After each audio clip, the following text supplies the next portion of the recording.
Hello there, and welcome to GamePoints, our weekly get-together. We talk about the last week in gaming news. I am, as always, your host, Stephen Brown. Joining me today is David Smith. Say hey, David. Hey. So we actually have a bunch of controversial stuff to go over tonight. I don't want to say really game-related. I mean, it's all game-related, of course, but it's not like announcements or anything like that as far as the big stories go. There's some heavy stuff going on in the gaming world the past few days lately. One thing that I was going to lead off with was the whole Orion Activision problem, where essentially the devs behind Orion ripped off a bunch of Call of Duty guns and combined them together to make a single gun.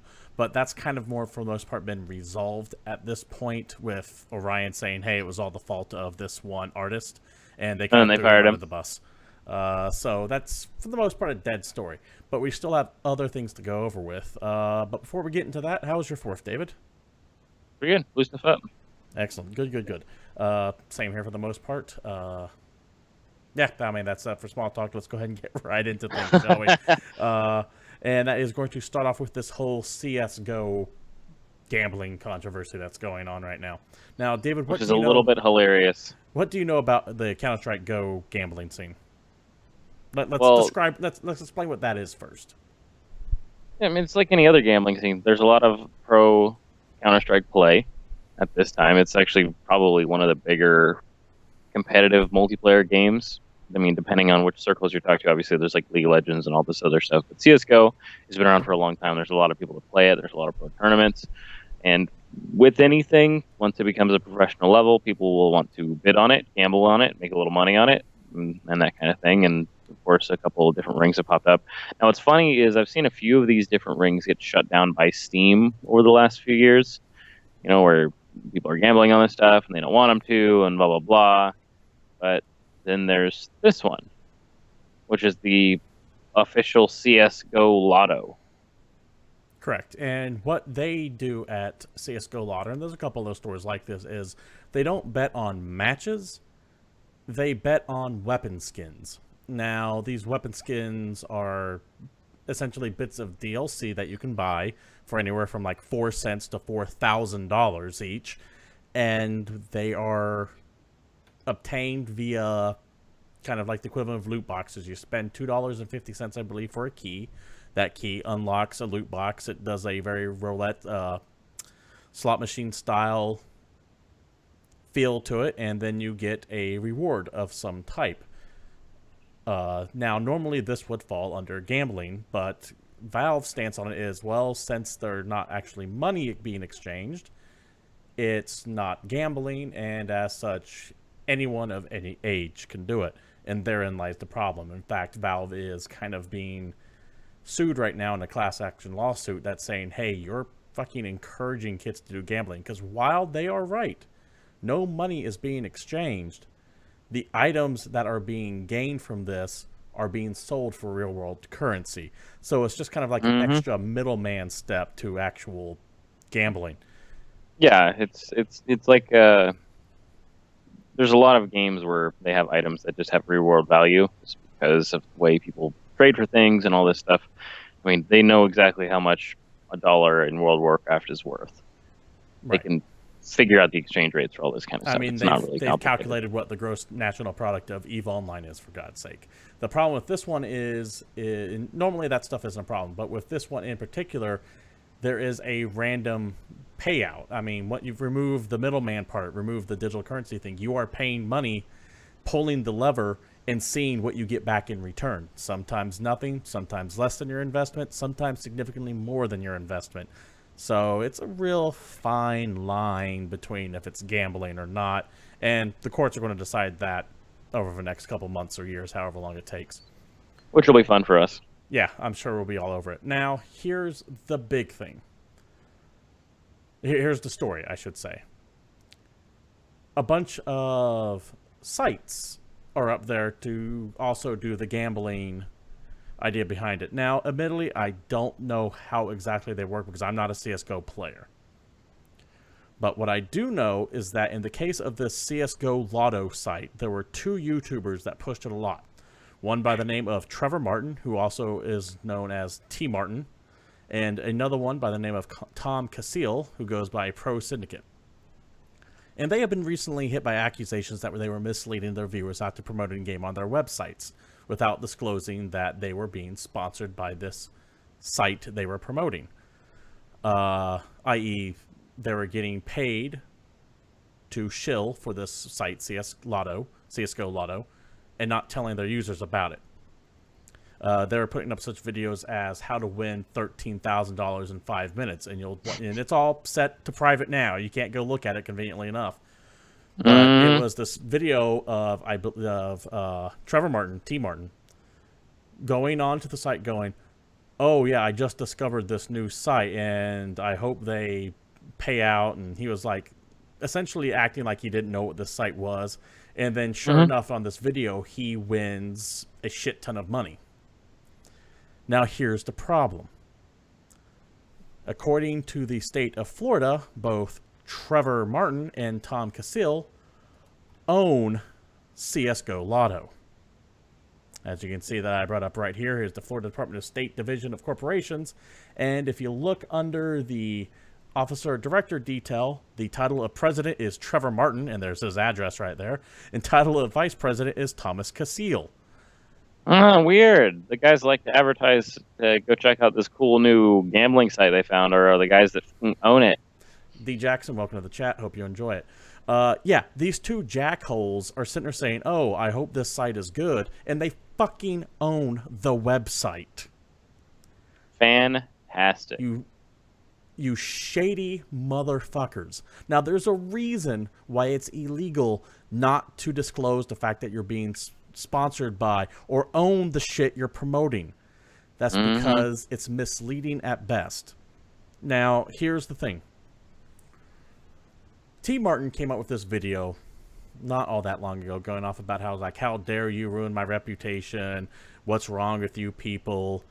I have all these disclaimers up there. In fact, he was quoted as saying, the problem with owning CS Lotto would be that if I didn't divulge that information, and I do, you can look in the descriptions of every single one of my CSGO Lotto videos, end quote. So here's the thing that he's saying. He's saying like, hey, I might not say it in the video, but you can see that clearly in the descriptions that this is sponsored by CSGO Lotto. The problem is when you go looking through the Google archives, all those disclosures, that sentence that says video made possible by CSGO Lotto was added after all this information started leaking out. So he is... I'm not going to go as far as saying lying, because that starts to get into the slanderous territory there. Let's just go with it's bullshit. It's very hard to hide things that have happened on the internet. You can ask Beyonce. I mean, go online and do your own research if you don't necessarily believe me, but these two are shady, shady motherfuckers. David, what are your thoughts on it? It's hilarious. I don't know exactly how I want them taken down, but I do want them taken down. Just because it's so jacked up. We've been mad about various things recently, and this actually just kind of pisses me off because they're some of the first... Well, I don't want to say they're even the first, but they're a set of YouTubers that are using their YouTube popularity to be assholes and get money from kids. Oh, and yeah. I think a lot of people that are really into YouTube, and I don't want to make any sweeping generalizations, but I'm going to anyway, are normally younger people that don't necessarily know that they're getting swindled by the funny guy on the internet. See, the thing is, this actually goes way beyond not disclosing that you own that site. The reason why this shit is illegal is because if you own that website, you could potentially manipulate the results of what you're showing and claiming is a truly random nature. Yeah, pretty much. Or it could have just been a pre-recorded video of them. Like, his login is guaranteed to win. And he doesn't actually get anything, but it's guaranteed to win, so he can always show people that. Or whatever. Our thing is slightly off-center, so I'm going to see if I can't adjust this on the fly. Good luck. Fill in the gaps here. Okay. CSGO Lotto is dumb. These guys are jerks and don't believe everything on the internet. This has been your summary by David. Keep going. I'm almost there. You're almost there. I don't really want to talk you through that. That makes this awkward. Keep going. It's a little weird. All right. So the question really is, what's going to happen when this goes into some kind of trial or suit, or what the courts are going to do with it and how they're going to look at it, based on the fact that since it is a, I don't want to say false advertisement, but whatever statute or rule or law that they're breaking, how it applies in the sense of YouTube, and since it's like a community shared media program. I got it, by the way. I think we're good now. Cool, you can help this train wreck of me trying to describe things. But really, since it's, anytime we have something new that happens on the internet, people get really fucking confused because they don't have a whole lot of laws necessarily. Now, things are starting to happen as we go through them, but every time something different happens, then we have to go through a whole another set of laws that don't currently exist. I think what you're trying to get at is that all this does fall into that gray area of the fact that the laws have not even come close to catching up with where we are in the digital age. Exactly, because the laws aren't written for YouTube and for the internet and for everything else. Yeah, I mean, this stuff wasn't even thought of when a lot of that stuff came into place. So that's where it gets interesting. Exactly. So this also touches on the bigger problem with just Counter-Strike Go and online gambling to begin with. Because to say that Valve is completely innocent in facilitating the gambling is a little bit... I don't want to blame Valve for what's going on, but they do hold some responsibility here, because much like how G2A is responsible for the shit that goes on their network, Valve is responsible for the shit that goes on theirs. Yeah, I mean, I guess the train wreck that is Steam Greenlight makes me think that they're not necessarily in charge of everything that happens.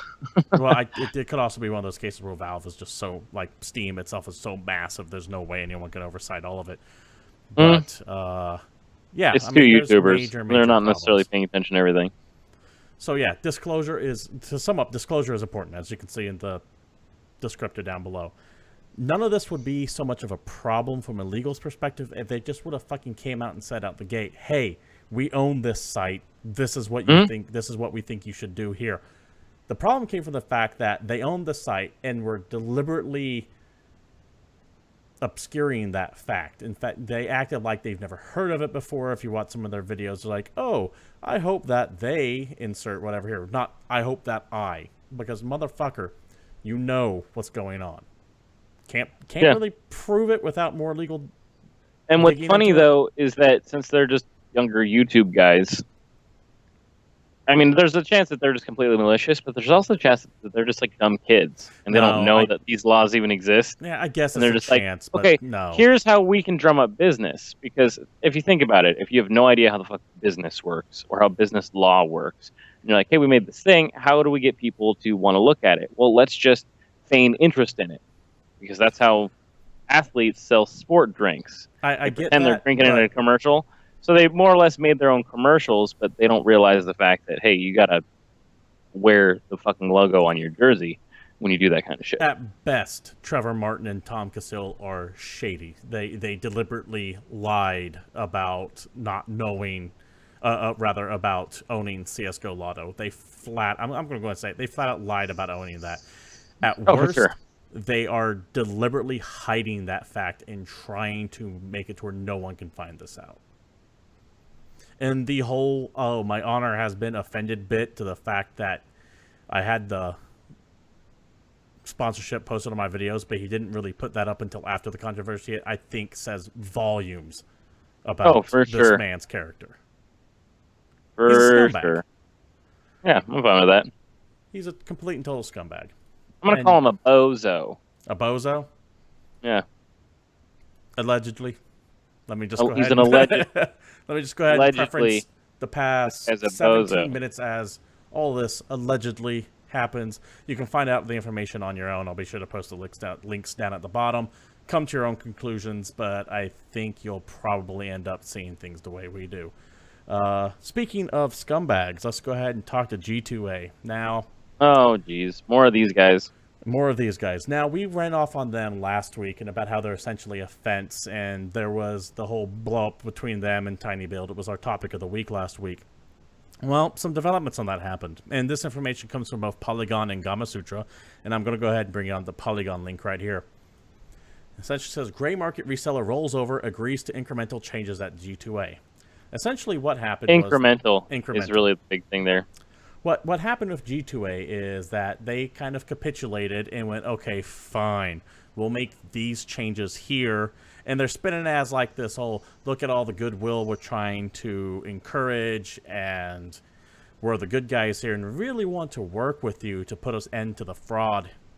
And they sent out a press release to multiple publications, Gamma Sutra being one, Polygon, as you can see here, being the other one, with all of these outlines here, and we're going to go over these outlines real quick. 1. Royalties on third-party auctions. Developers may apply a royalty of up to 10% for any other project sold on the G2A marketplace. Cool. Here's the thing. 10% is paltry, and you know what? That 10% is still 10% of shit that's been stolen. Yep. So this is essentially them kind of going, hey, we will give you a cut of our fenced merchandise. Shit, even though you're gonna be forking up the chargeback when it turns out that credit card was stolen. Yeah, exactly. We'll be fine. You've made our money. It's you'll at least get 10%. It's hilarious. Ridiculous. Number 2, priority placement. Developer managed auctions will be listed first above third-party sellers to promote more visibility and transparency. Okay, so if you sell your keys to G2A, then they'll put your keys higher on the list. So if you just let this shit happen and roll over like some kind of bitch, then they'll make sure that you get slightly more than zero money.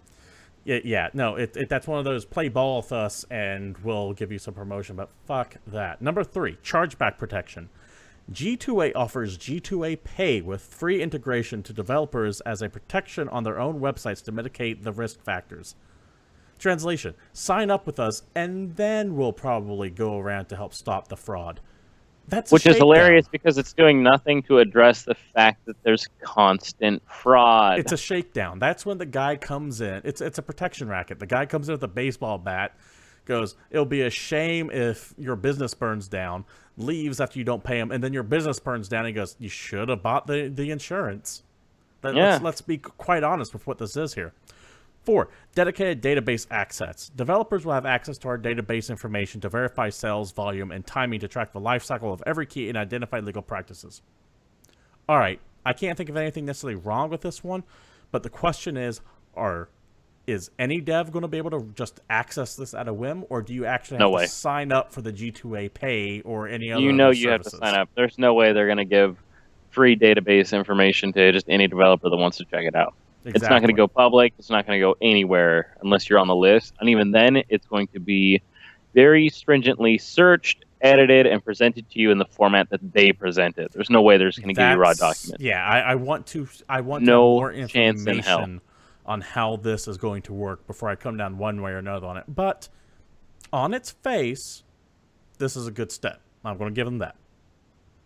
Sonic Boom fan, how you doing? Real Stump Panda, good to see what's going on.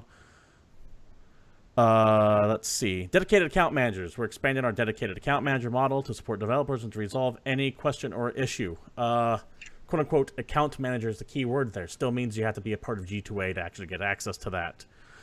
Developer funding options. Many gamers may wish to support their favorite developers for the first time. They are able to contribute funds directly through an additional button on the developer's product page.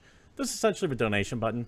But if you're going to G2A to spend pennies on the dollar, you're not going to give the developer an extra money on any extra money on top. Keep in mind, this does not cut into G2A's profits. In fact, they actually might get a cut of the developer funding button on there.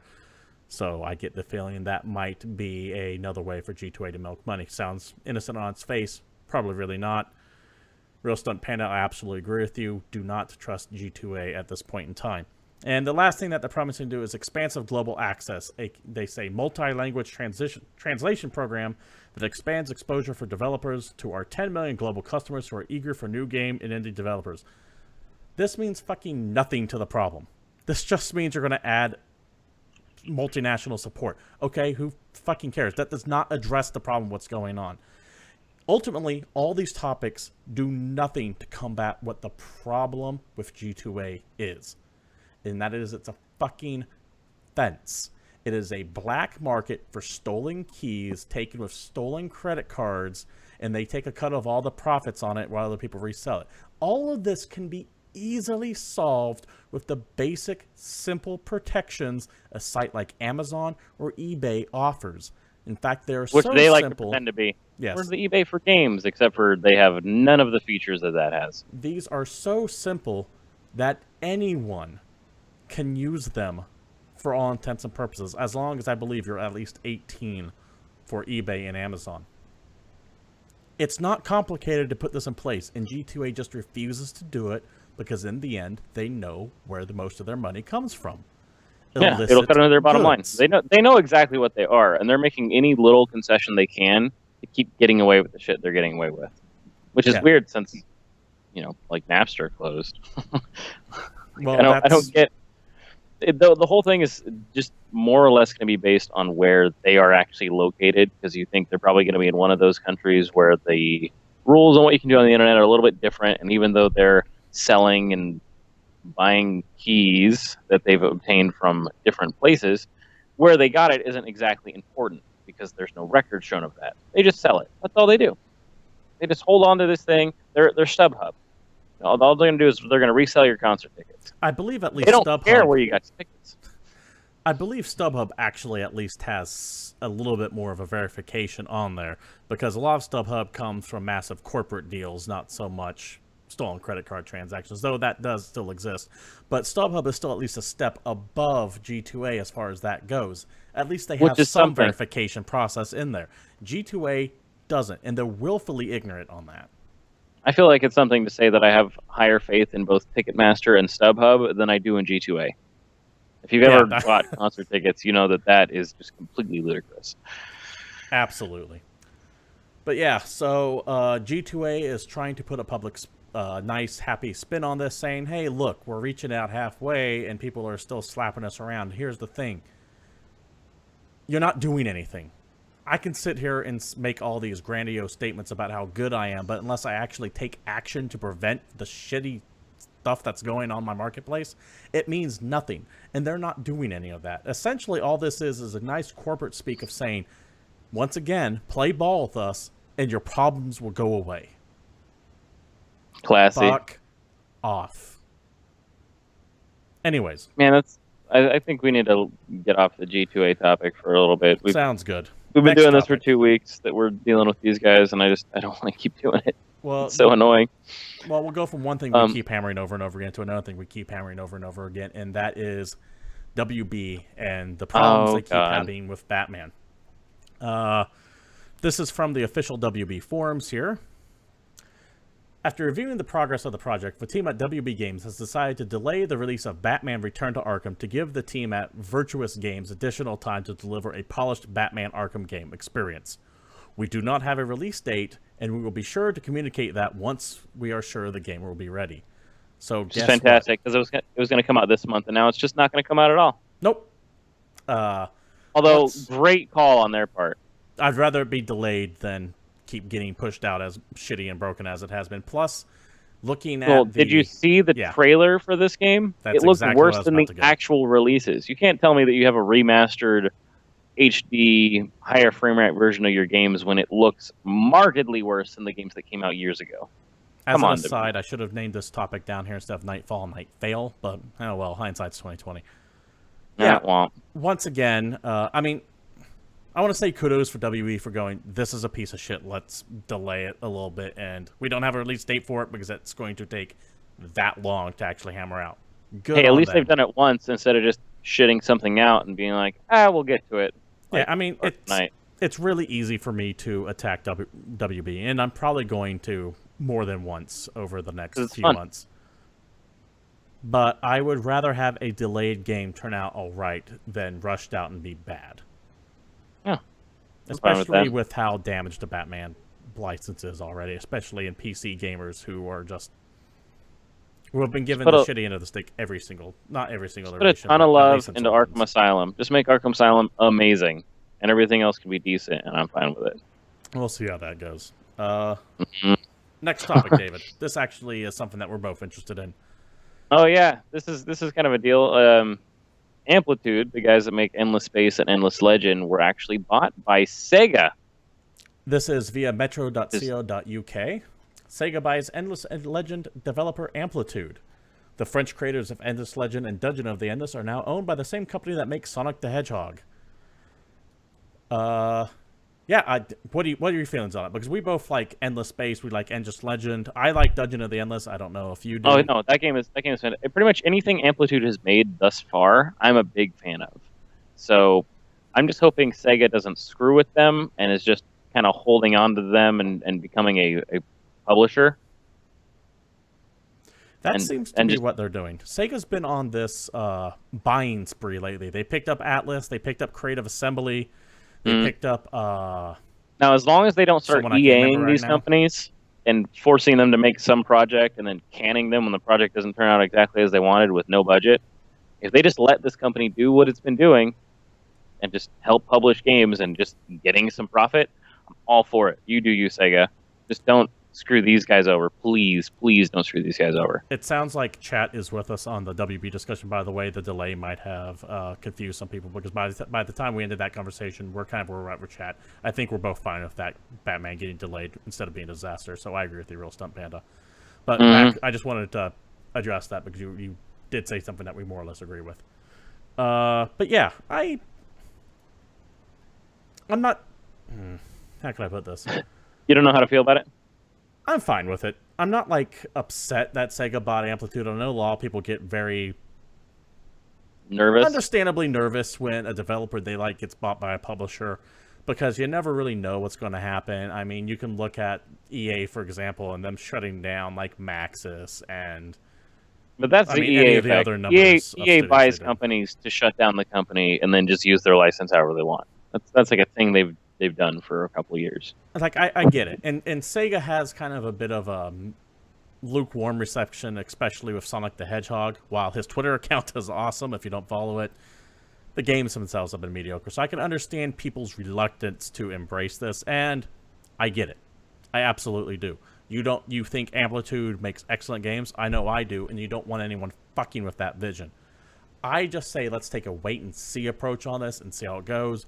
Because if Amplitude still has the creative ability like they have before, they're still kind of given carte blanche to do whatever they want, and they just have extra money as long as they don't get reined in by Sega. And then maybe Endless Legend 2 will be amazing.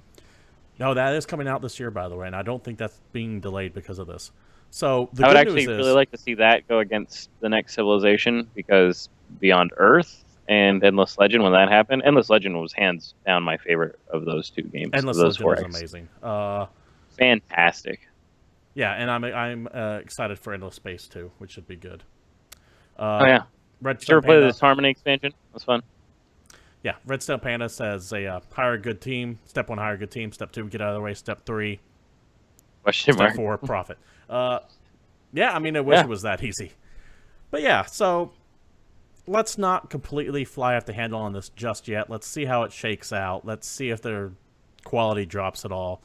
And also understand that while sometimes publishers do some really bad, horrible things, they're also not the great Satan like some people label them out to be. Sometimes publishers are actually needed.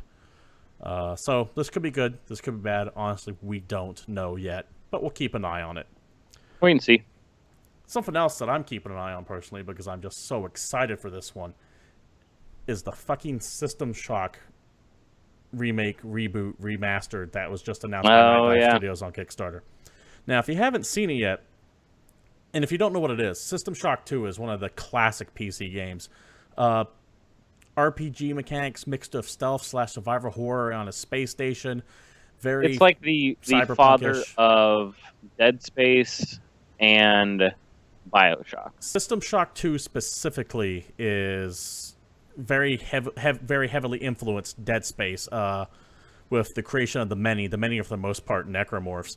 And the reason why Bioshock is called Bioshock is because that is more, for the most part, the same team that made System Shock 2. System Shock 1 is the progenitor of that franchise for all intents and purposes. Now, this company called Night Dive Studios, they've now started working on System Shock 3. all right, cool. They got Warren Spector back, one of the original developers on there. But they also have a Kickstarter to reboot System Shock 1, which you just saw footage of there. That's for the early pre-alpha. As you can see, being open for about a week, they already have 800,000 of their 900,000 gold. They're going to hit this very easily. I also get the feeling that Microsoft might be backing this a little bit too, because on the console releases, they only have Xbox One listed, not PS4. So they could be getting some money from there. But I'm excited for it. They do have a downloadable pre-alpha demo that you can play right now.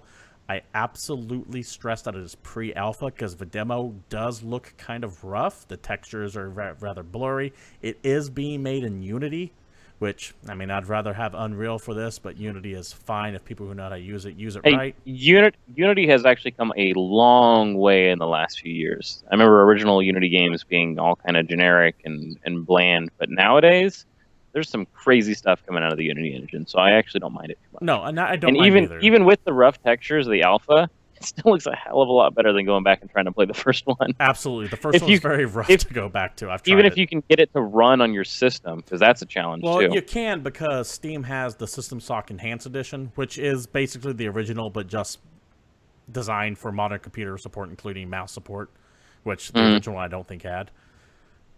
94? I feel like they had mice in 94. Yeah, but I don't think that game had support for that. That's just it. All right, that's fair. I could be wrong. I don't quite remember. I mean, 94 was a while ago. I get it. Years ago. Ooh, that hurts. But yeah, it looks on point. I'm excited for it. Even this alpha, like I said, looks kind of rough, but I sense great things coming from this. If you want to take a look at it in more detail, the links to the Kickstarter will be posted down below if you're watching on YouTube. Speaking of System Shock, other news came out last week, and that's the fact that the Bioshock collection is also coming out. Now, this is going to be all 3 Bioshocks, a single-player DLC included, commentary from Ken Levine and Sean Robertson, and it is coming out September 13th. Now, this seems to be a little bit more than just an HD res-up. For example, here is a screenshot from Bioshock the original, as you can see, and then let me bring up a screenshot from the remastered of the same location. Definitely different. Definitely a lot more detail there. The flag has some pulls, sags a little bit. Andrew Ryan's face is far more, well, detailed, to keep using the same word over there over and over again. So this seems to be a lot more than just a basic upscaling. And I'm excited for it. Yeah, looks cool. I mean, it's more Bioshock. Who can argue with that? If you like the series, you'll probably pick this up. I've been looking for an excuse to play through Bioshock 1 and 2 again, and this might just give me the perfect chance to do so. Or if you've somehow never played it, this would be a great time to start. Absolutely. They are great games. Probably some of my favorite of last generation. Mm-hmm. Speaking of favorite games, another classic is getting remastered for the PlayStation 4, and that is Assault Suit Leynos. Now, what the fuck is Assault Suit Leynos? Well, American audiences might know it better as Target Earth, and this was a Sega Genesis game that came out and was, well, kind of like what you're seeing here. Only this is clearly the updated version of it. Play a mech full of anime tropes, mechs blasting each other. I mean, it is what it is. Let's face it. It is a 16-bit era game. You're not going to get too much depth in here. If you had a Super Nintendo and not a Genesis, you might also recognize the name Cybernator. What Cybernator was the sequel to Target Earth, just also called like Assault Suits Vulcan, or something along those lines. So it's the same franchise. What's funny is I know, because I wasn't a Sega kid, but I know exactly what that is because I had a walkthrough guidebook and an issue of Nintendo Power magazine for Cybernator back in, what, 93? Yeah, it could have been. And I went out to whatever video store, not even like a major, but back when video stores were everywhere, so I could rent a copy of it for Super Nintendo. Both Target Earth and Cybernator are fantastic, and I'm happy to see PS4 getting this enhanced remake of Target Earth, and with any luck, we'll get the remake of Cybernator, because that actually exists in Japan as well. But we'll definitely see. That comes out next week. But next week's a long way away, David. What's coming out this week? That's true. Well, this week is going to be fun because most of these releases are already out, but let's talk about them anyway. So for PC and PS4, we have Fury, which, if you haven't look at it all. It's spelled wrong. It's Furi, and it actually looks pretty cool. There's some kind of mixed reviews for it. It's on PC, PS4. It's actually the free PS Plus game right now, and it's a straight boss fight game. So it's kind of a throwback, classic challenging game. I think you only have like 3 moves. You have a pistol and a sword. You can slash, you can shoot, you can dodge, and you can parry. And it's a part bullet hell shooter, part action / attack game. But there's no filler. It's just boss fight into story into boss fight. It's a lot and like Titan Souls in that and respect. And it's built to be really challenging. So it's kind of following that train that Dark Souls has pushed us down, where there's a lot more difficult throwback games coming out.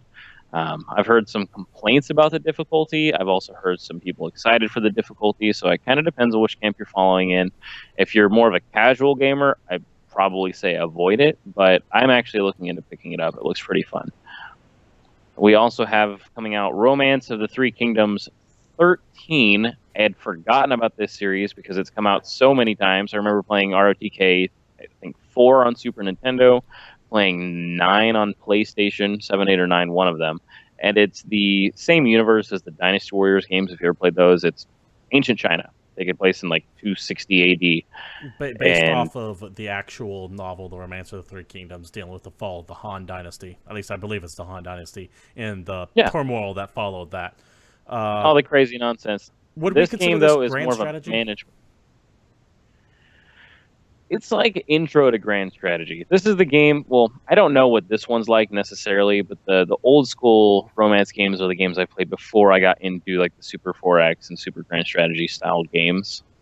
So it definitely has a lot of strategy elements. One of the things I know with these games, it's going to be more combat oriented in general. So don't expect a whole lot of diplomatic options because you're in a warring time of China. So there's going to be lots of fighting. My experience with Romance of the Kingdoms is probably, like you said, back in the Super Nintendo days, and those were, for the most part, just spreadsheets. So I have a hard time telling you what this one's going to be It's going to be spreadsheets with better graphics now. Fair enough. What else we got? I fully expect there to be a ROTK 13 Extreme Edition that comes out at some point later in the next 2 years that has the same game mixed with Dynasty Warriors levels. Yeah, I think also out. Dynasty Wars. Inside is released for PC this week. Came out on Xbox last week. That is the follow-up game from the studio that created Limbo. Yeah, Play Dead. And it's getting rave reviews across the board, like tens left and right. Looks great. I'm excited for it. I'm going to play it. I hope it's better than Limbo. I think Limbo was way overrated myself, but I am definitely intrigued by Inside. We'll see what they do. Not saying Limbo is bad. Don't get me wrong. I'm just saying it was overrated. Also, on PS4 this week is the Metal Slug Anthology. If you don't know what Metal Slug is, then you probably have never heard of SNK, but it's a side-scrolling shooter game a la Contra. But you can shoot up and diagonal up and hop in tanks and become a zombie. It's super fun if you've never played it. Also fairly difficult. Super cartoony, very off the wall. True. You also have Banner Saga 2 releasing on PS4. It's already on PC, and it comes out later for the Xbox One. Banner Saga being that kind of old school, is it an adventure game? It's a turn-based tactics game, but crossed with the Oregon Trail. Okay, it's kind of weird. I never really got into the Banner Saga. I played through both the Banner Saga 1 and 2 on PC, and I think they're amazing games. The plot is super interesting. There's this deep lore. It's very steeped in Norse mythology without actually being Norse. The strategy is all right. If you're getting it for the combat, I wouldn't necessarily sell that too hard. I mean, it's fun, it's passable, but it's nothing too great. But the concept of it is just so cool. The art is amazing. The Oregon Trail stuff is surprisingly satisfactory. I mean, we all played Oregon Trail as kids on our little dinky PCs. I know I did it when I was in grade school. David, you did it when you were in grade school. Shot 1,300 pounds of buffalo. Can only carry back 200. For some reason, that was just always entertaining. And it's just as entertaining here, but with even more of an in-depth story packed into it. Highly, highly, highly recommend playing the first one before playing the second one. In fact, the second one starts off saying Chapter 7, I believe. And it's a direct continuation. So don't play the second one without playing the first one. Cool. Also out this week is a game that I have legitimately not thought about in about 3 years called Hawken, out on PS4. Came out for PC in 2012, back when there was the rise of all the mech games. That's when MechWarrior Online first came out. Hawken came out. There was several, I remember, robot-themed games that came out around that same time. And Hawken is the one that was built entirely in the Unity engine, where they kind of, I think they had like a 13-person development team. It's just an arena-based mech combat game, first-person shooter. You can fly around and shoot your buddies. I remember having fun with it for about 5 months or so, and then I've never touched it since. So for all I know, it could be amazing. Like I said, I haven't touched it in 3 or 4 years. I just don't know what honestly has become of it. So Yeah, if you're interested in giant robots and you have a PS4, take a look. I remember being somewhat interested in Hawken when it first came out, and I just never got around to playing it. There's But just now a I lot just of don't other care. stuff that happened when I that just happened. don't care about it now. So, I mean, good luck on you. I don't want to see it fail, but it's just, it feels like you're a little too late to the party on this one, Hawken. Well, I it think is what that it is. wraps it up for new releases. Is there anything else you want to add to that? No, that's all the new releases. Then let's It's kind of get funny to... that half the new games that are coming out are just games that already came out that are We're in getting the slightly dry updated. season, my friend. This is the drought of AAA. Not necessarily a bad thing, but it gives you time to go back and clear your catalog. But it's going to be a little while before we start seeing major titles hit again. Usually July is just a dead month. Well, But since we're in a dead month, let's talk about our topic of the week. today's topic of the week is, what games would you like to see remastered? This one is brought to Now- you by David. Now, with that, I'm going to add in a little addendum, because obviously there's a lot of games that are getting remastered right now.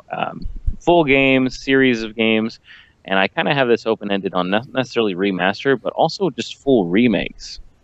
So, like, for example, the System Shock we're talking about on Kickstarter, I wouldn't call that a remaster. That's a remake. Absolutely. So I'm completely open to remakes as well. All right. So since this is your topic, David, why don't you start us off? What would you like to see? We have, I think, between us, a dozen or so games. Yeah, I got a So few. start us What's off. funny David. is I have a high volume of just kind of Super Nintendo era 16-bit games. Well, it's one of the the stuff that requirements, so just to give you an idea of the requirements behind here, it has to be a franchise that hasn't been revisited in a long time. Mm-hmm. So that would make sense to be the older PlayStation 1 era or even earlier. I mean, PlayStation 2, 3, 4 might make their way on there, but that is kind of what we're focused on. So, David, kick us off. So my first one, I think, is kind of a no-brainer. Now, Square has been constantly churning out the Final Fantasy remasters, just one after the other, after the other, after the other. But the series I would really like to see them work on would be the Chrono series. The last time they did anything with that was either Chrono Cross, was PlayStation 1 title, or the Final Fantasy Anthology, I believe, which came with 6 and Chrono Trigger on there. Which they was might have back made- in they- it's been a while. PS1 era. I want to say it's 2000 or so. They might have taken those when that ports came and out? put them on Vita, but the Chrono Trigger port specifically is garbage. Horrible. And this is one of the reasons why I wanted to bring it up, is because during that era when they were starting to remaster Super Nintendo games and release them on PlayStation 1, they added this sweet thing, which is ridiculous loading time in a Absolutely. originally cartridge-based game. And one of the things that we found is now that they're releasing these old games on Steam, on Android and iPhones, on various other mobile devices, is somehow they kept the loading time. Yeah.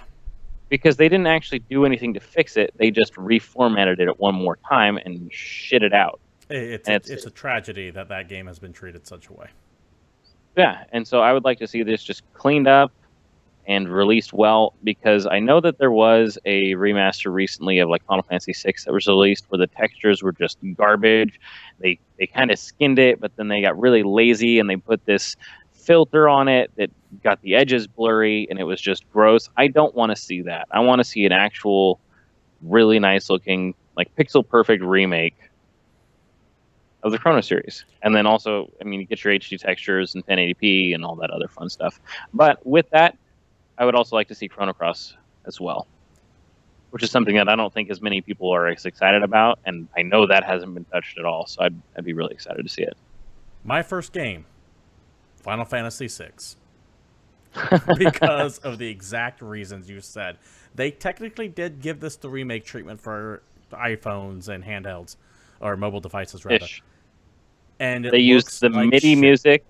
It sounds like garbage. It looks like garbage. It's just The original looks better than the remake. They like put a smear of Vaseline over the game and then released it, and it looks terrible.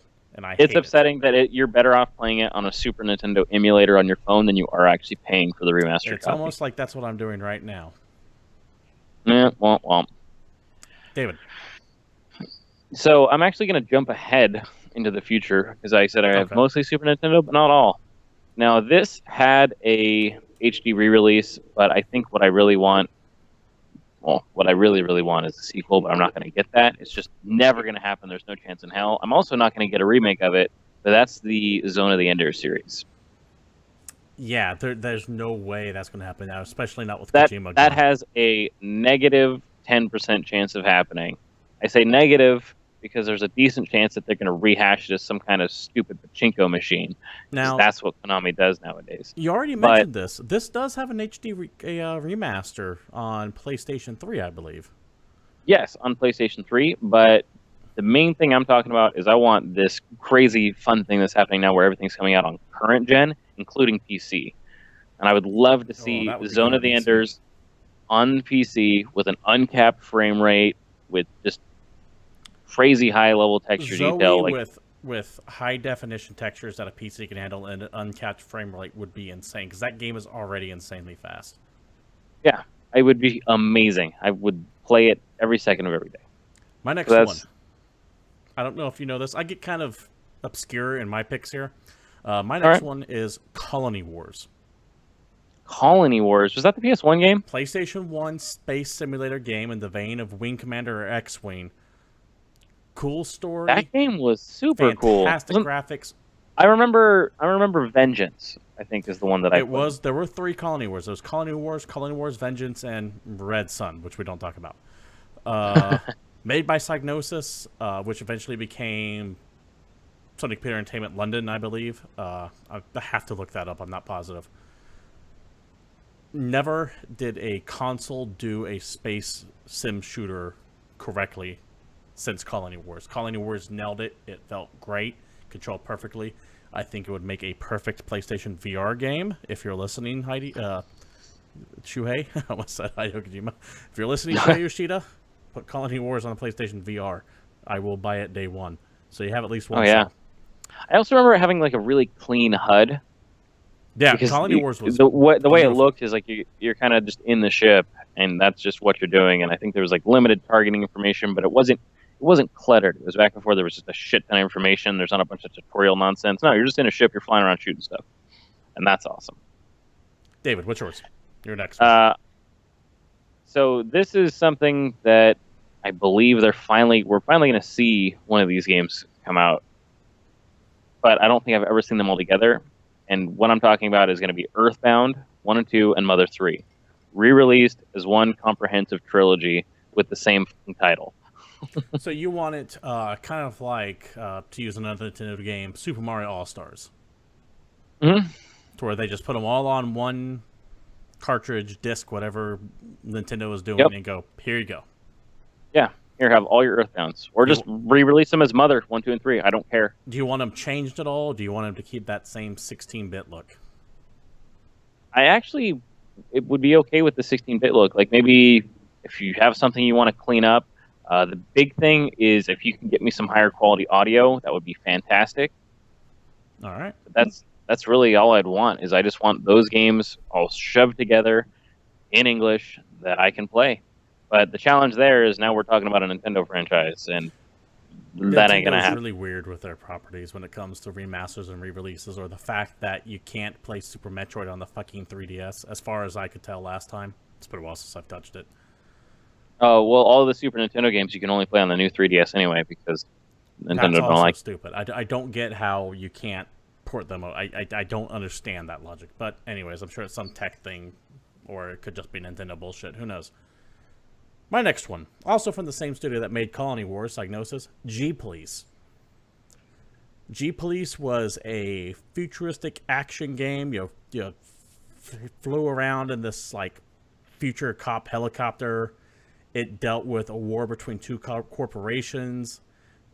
Big William Gibson cyberpunk themes throughout the entire thing.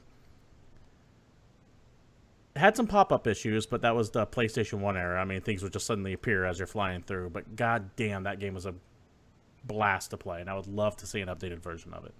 Haven't we talked about G Police on the show before? I'm sure I've gone off on it before. I'm pretty sure you've talked about G Police at least a couple times, which is funny.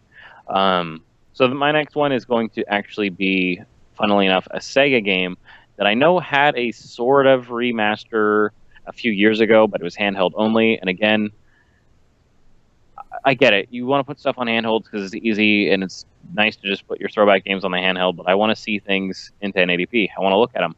And I want Earthworm Jim. Now, this one, I would like to specify that I want a full remake, not just a remaster upscale, but I want, like, take all the new stuff that you can think of, throw that into Earthworm Jim, and give me this super cool, maybe like half 3D, half 2D style side scroller. Think more of the new Guilty Gear, where it's like using 3D, but it's still 2D. Well, we're living in the age of Crash Bandicoot coming back, so I can't see why Earthworm Jim wouldn't. My only concern is he might be a little too 90s for modern audiences. Might just be a little too much. But that's fair. I don't even know if Shiny exists as a company anymore. Who owns the Earthworm Jim license? Do we know? I actually don't. It's just a game I haven't thought about in a long time. I remember enjoying it when it first came out, though. My next game. This was a original Xbox exclusive, as far as I can tell. It was made by Namco back before they became Bandai Namco, and it is Breakdown. Now, if you don't know what Breakdown is a completely in first-person brawling game. Wait, is this the game that was on Xbox that blew everybody's mind because you could get a soda from the soda machine and you would drink it? It is that game. I don't know if it blew everyone's mind, but I do know that our little circle of friends were just highly impressed by it. Like that throwing up in the first person, for God's sake. It had a very weird sci-fi alien invasion time travel plot to it. I just want to see this redone. I loved Breakdown. I think it's criminally underrated. I don't think many people have actually even heard of it, let alone played it, which is a tragedy because it was one of the greatest Xbox games to ever come out of that generation. If, and it's a big if, you can get over the weird, wonky-ass control scheme that I had behind it. Because it is a first-person brawler. Meaning, when you did a somersault, the somersault happened from the first-person point of view. So your camera would actually spin around. It was 100% in that first-person view. And it was a bitch to control until you got used to it. Once you got used to it, the game was decent. I'm still not going to say it was a great mechanical game. But the idea and concept of it VR in it. awesome. Let's do it. Let's get Breakdown in VR. VR would make me throw up. Yeah, David, let's do it. I've got 2 more. So go ahead and let's get your 2 out. Okay, so I actually only have... I mean, I have a kind of a game, and then I have my last big one. Okay. So I'll go for my kind of a game, which would be Illusion of Gaia. If you ever played that game? Yes. Fantastic series from Quintet, back when Quintet was a thing. Same people that did Soul Blazer and Terranigma, I believe. Yes, and thank you. ActRaiser. So I just remember the combat in this game being satisfying, the environments, the music, everything, and I'd love to see this game come back. And just a regular remaster re-release. Hey, give me some love. Throw this game at me and I'll play it. That'd be great. Thanks, guys. Okay, I don't think they did ActRaiser upon thinking of it, but they did do Soul Blazer. In fact, one of the bosses from Soul Blazer is hidden boss in Illusion of Gaia. And they released a third game that plays a lot like that called Terranigma, but never made it to North American shores. They released ActRaiser. Did they do ActRaiser? Okay, I thought so. Did. God, Quintet was such a good company. There's not a single game that they did that I did not enjoy, and I think they shut down at the beginning of the PlayStation 1 era. I want to say their last game was the Game Stream Saga, but I'm not positive on that. They had development support on the Shenmue game, the first one. That I didn't know. They helped put it together. Very cool. Yeah, Illusion of the Gaia, fantastic game. If you have an emulator, I'd recommend checking it out, and you haven't played it before. My next one, and this is probably the most obscure one on the list. Okay, let's do it. Back in the olden PC days, there was this company called SSI, and they were famous for these gold box fantasy dungeon RPG games, usually Dungeons and Dragons based. This is where Eye of the Beholder, the video game, came from. This is where Land of the Red Sun or something along those lines. They essentially produced all these old school RPGs for PC. So picture you having to move on a grid and you were mapping it out and you had that first person dungeon experience. They released a Buck Rogers game called Countdown to Doomsday. Not the cheesy TV Buck Rogers or the 50s serial Buck Rogers, but it was based off the pen and paper role-playing game that was somewhat popular in the mid-'80s for a couple years. SEGA, the Genesis, made a port of it as well and brought it over. And it is still, to this day, one of the most memorable RPGs I've ever played for some reason. I couldn't tell you why. It had all of your sci-fi fun action into it. It dealt with conspiracy theories between Ram and Neo, which is like the good guys and the bad guys, essentially. It had a lot of horror elements, specifically on this one level when you had to board the ship and there was these creatures stalking you and you were getting sick and your members were just dying left and right. It had it all for the young me out there. It had all this awesome space genre stuff thrown into one game, and it was amazing. And I can't really. It sounds. If you were to look at it today, it sounds dated as fuck, and that's the point of me putting it on this list because I want an updated version of that. I want it to come back. In fact, if you were to just do all the SSI games over again, I would be happy. That's fair. What's your big final one, David? Okay, so this last game is a game that would desperately require serious love and devotion from a team that wants to believe. Okay. So this game, I think, is the major reason why I wanted to have this topic this week. It's a game that I wanted to love, that I played, that could have been one of the defining games of that console generation. Toe Jam and Earl. And it just didn't happen. No, not Toe Jam. Going all the way back to 2004, when the Xbox was doing its thing, a story for a game was penned by a science fiction writer named Orson Scott son of a bitch. Card. I know what you're talking about. And this game had the coolest story to me, where a lone human goes out into space, and while fighting against all this evil, crazy spacecraft, turns out that if humans go into deep space, we have the opposite Superman effect, where humans get superpowers. That game was called Advent Rising.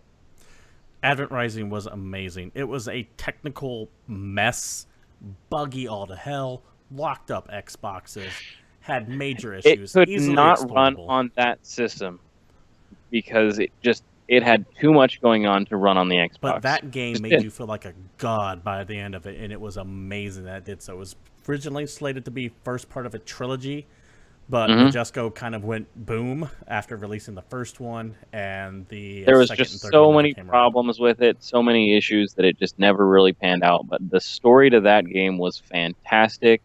When it worked great. The whole concept of going from a human running around with machine guns and a rocket launcher. You get a rocket launcher in like the first 8 seconds of that game, and it is by far the weakest thing you ever get. Yeah, if you go another, and that's not to disparage the rocket launcher. If you go 6 hours later, you're flying through the areas, just blowing shit up with your mind. It is fantastic. Yeah, I absolutely agree. I forgot about Advent Rising. When it works, it is amazing. The problem is it just never really consistently worked for many people, and yeah, that's a problem, sadly.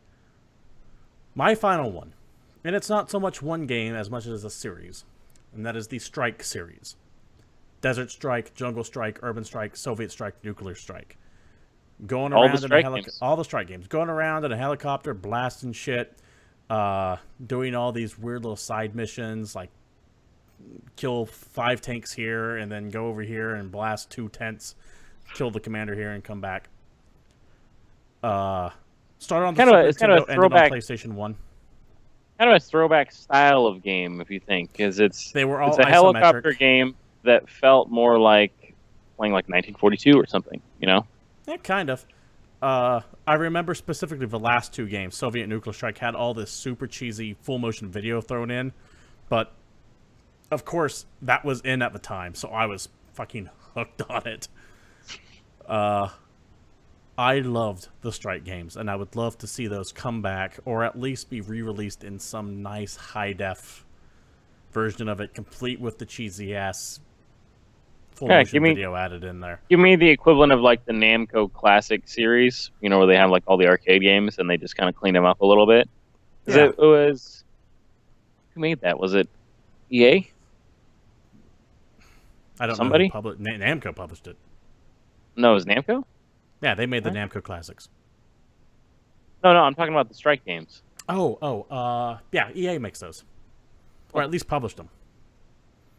Good enough. Here's the EA, thing: do this thing. I don't even necessarily need all that much to it, but I tried to go back to all of them recently, and it controls like it controls terribly. It's really can't do rough it. to play now. Yeah, I can't do it. So I just mainly want a control scheme update, and if I get that, I'll be happy with them. That's fair. Good topic, David. I like it. That was fun to go through. And I think that actually wraps us up for the day. Checking the time. Yep, we are definitely at the end of the show. This has been GamePoints. Thank you for tuning in and watching us. If you like us, we're here every Monday night at 8 p.m. Pacific Standard Time at twitch.tv/GamePoints, except this week because of the 4th of July holiday. Yeah, unless there's a major holiday, then we'll be delayed. You can follow us at GamePoints BC on Twitter. You can follow us individually. I am at CapitalistPig21. David there is at Palchlife_Satori. You can follow him if you want. He really doesn't use Twitter all that much. If you've missed any of our previous shows, you can go to YouTube and type in GamePoints PC, and we should pop right up. It's where all of our past shows and links to all the topics we discussed are posted in the description down below. And if you like us there, subscribe to the channel and do all that good stuff. You can also go to Facebook, and we'll post updates as well. Type in GamePoints Podcast. We should pop up right along there, too. I think that more or less covers it all. This has been GamePoints for those of you in chat. Thank you for watching. We always appreciate it. For those on YouTube, feel free to like, comment, and subscribe, and all that good stuff. Beyond that, we are out of here, and we will see you next week.